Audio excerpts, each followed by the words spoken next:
Jr., who've also stressed that in the end, 1 and 2 is where you should stop, because life is sacred, the taking of life is sacred, and is therefore wrong.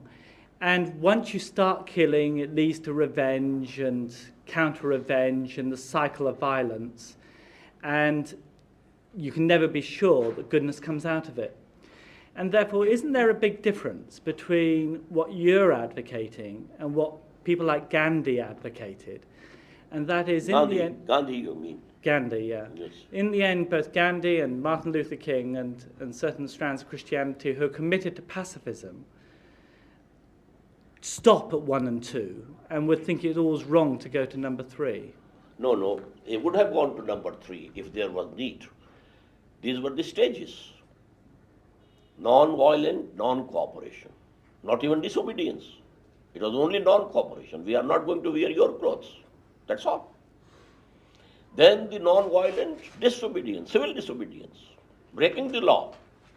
If these were good days for the Britishers, they would never have left India. Neither they killed anybody who was striving for freedom, nor the people killed any Englishman. But they were going and they were in haste to go. They had planned in 1948 to free India. But then 1 year earlier they went. So had the third stage come, Gandhi would have gone challenging the system. And the system can never change without bloodshed. We have to be very simple.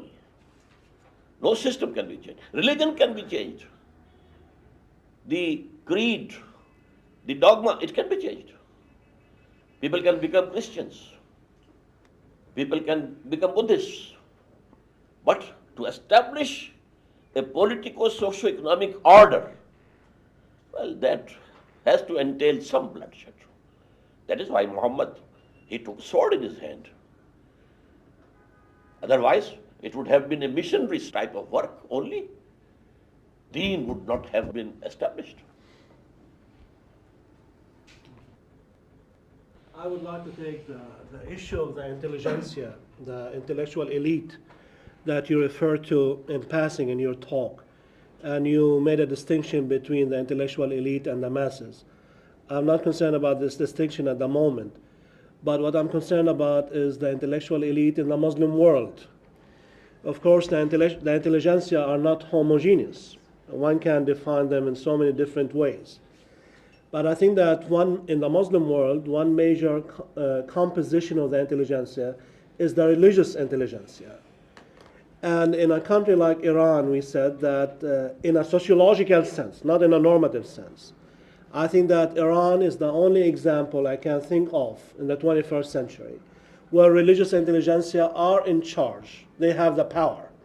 Of course, there are major conflicts between certain forces within Iranian society. But here the ulama are in power. But that's the only example I can think of. I don't think this is the case in the Sudan or the case in Malaysia or Saudi Arabia or Pakistan, although some of these countries are referred to sometimes as Muslim countries. In other Muslim countries, take the example of Egypt. In Egypt, we have the major institution of Al-Azhar, which is a respected Islamic theological institution, especially in the Sunni world. And if you look at the Azhar ulama, by and large, nowadays, the majority do not oppose the status quo. On the contrary, they are the major supporters of the status quo. So in that sense, they are not absent from social political forces within society. They do support the status quo. And the ones who don't are the jihadis or the people who belong to the JIHAAD. When I was in Egypt 2 days ago, I came to realize for the first time that there are 15,000 members of JIHAAD in prison in Egypt. 15,000, a large number. Most of them are young people, leaders, intellectuals in a religious sense. Whereas the high ulama of Egypt, at least most of them, are in support of the status quo, which is very oppressive, extremely oppressive. And they justify the status quo in Islamic terms. And this is true to a large extent also in Saudi Arabia with a great number of the ulama. I know that there's a split between the ulama in Saudi Arabia. Some of them oppose the status quo, but the majority, one would say, are for the status quo. Now, how would you characterize the situation here in Pakistan? Would you say that the majority of the ulama are for the status quo or against the status quo? It's a difficult question, but in the first instance, I disagree with you. The ulama don't belong to the intelligentsia or the intellectual elite. They are learned people, learned in the religious sciences only. Yeah, but that's a production of knowledge. No, but anyway. But it's restricted. Scope is restricted. That's not restricted. Yes. The ulama are in touch with the masses, and that's not restricted at all. No, the scope is restricted. Yeah. They are in touch with the masses because they are there in the mosques. And every 7th day there is a meeting, there is a public gathering, and they have the contact with them. But intellectuals means those people who obey their intellect first of all, philosophical bent, and they want to have this intellectual thirst satisfied. Those are the intellectuals. And in the Muslim world, it's very sad that the actual intellectual elite is secular. And to Islamize them is the biggest challenge for the Islamic movements. Well, I disagree with this kind of character. I think that the religious elite are a major part of the intellectual elite. They are not the only part, but they are a major side, a major layer of the intellectual elite in We contemporary. can agree to disagree. Yes, that's true. If I am mistaken, please forgive me. You said that Prophet Muhammad ﷺ was led an offensive Yes. jihad. Yes. Okay. Can you give examples?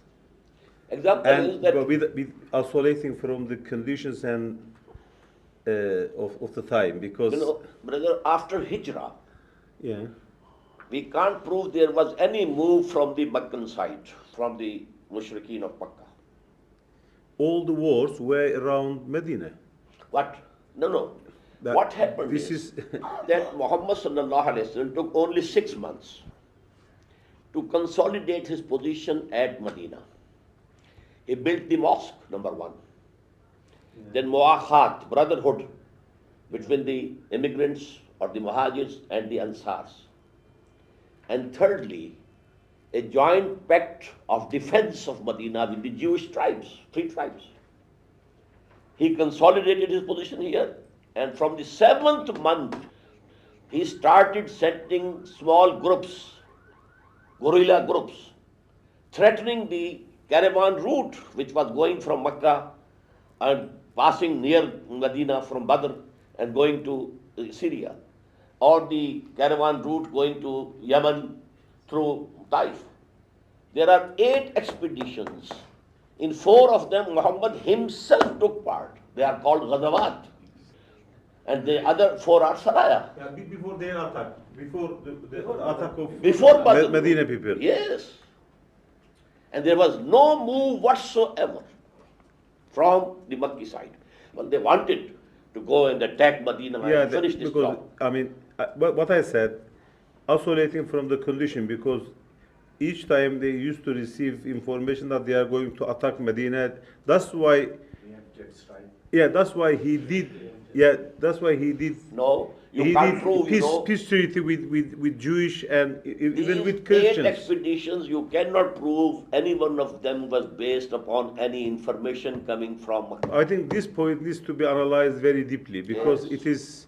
I feel very much doubt that in Prophet's life there was offensive jihad to any. I mean, if we study very deeply that Yes. he was all in defensive cases, because this. Well, the conquest of Mecca was a form of offensive jihad. Are you, Oh no. Sir, are you familiar with Fazl Rahman's argument that for each single battle, we do not need to establish a point of provocation from the Meccans? what we need to establish is the overall offensive context that the Quraysh of Makkah had established, to which Muhammad sallallahu alaihi wasallam had to respond. And that's the argument which Fazl Rahman has built. Actually, there is no proof that the Makki people were planning some attack of Medina. As I was saying, there were hawks and doves. The hawks, Abu Jahl, Uqba ibn Abi Mu'ayyad, they wanted to attack. But there were doves who wanted, though they have gone from here. And one person, Utbah ibn Rabi'a, he said that now leave Muhammad and the rest of the Arab world. Now, if Muhammad is eliminated by the rest of the Arab world, this thing will happen without yourself soiling your swords with the blood of your brothers. Who are they? They are from Quraysh.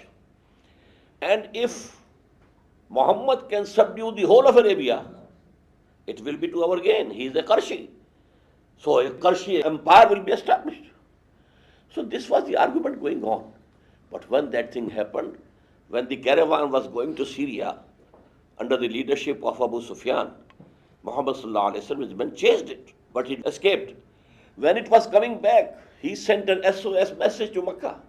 I fear that Muhammad and his people, sallallahu alaihi wasallam and radiyallahu ta'ala, they will attack us. So send some help. And from the other side, from Nakhla, Nakhla is a place between Makkah and Taif. There the Prophet had sent 11 people.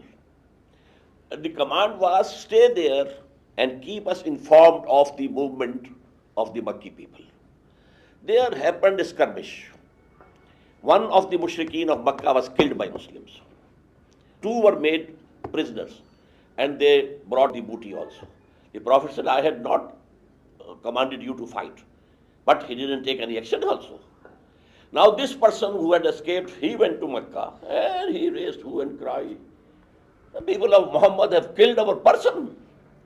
These 2 reasons, were there for the preparation of 1,000 strong army. The provocation was from Muhammad sallallahu alaihi wasallam. We have to be very clear regarding this. This is a very important issue of the Sirah. I want you to consider the consequences of the position you are taking. And here is how I see it. If we articulate the jihadic ideology as an offensive ideology, and we say to the world that we have not yet reached the stage at which we can undertake violence, take up arms against the forces that are opposed to Islam. We are at stage 1 or stage 2, but definitely a time will come when we will engage in offensive jihad against the rest of the world. Then the rest of the world is perfectly legitimate, is justified in taking a preemptive strike against the Muslims so as not to entertain the future possibility of being attacked when the Muslims are in power or in a position. So here gives the perfect legitimacy to George W. Bush to attack the Muslims. Well, he got the legitimacy by himself without any provocation from the Muslims. No, I'm just actually, but asking you to consider the consequences. Yes. A difference should be made between what happened during the life of Muhammad sallallahu alaihi wasallam and what can happen today.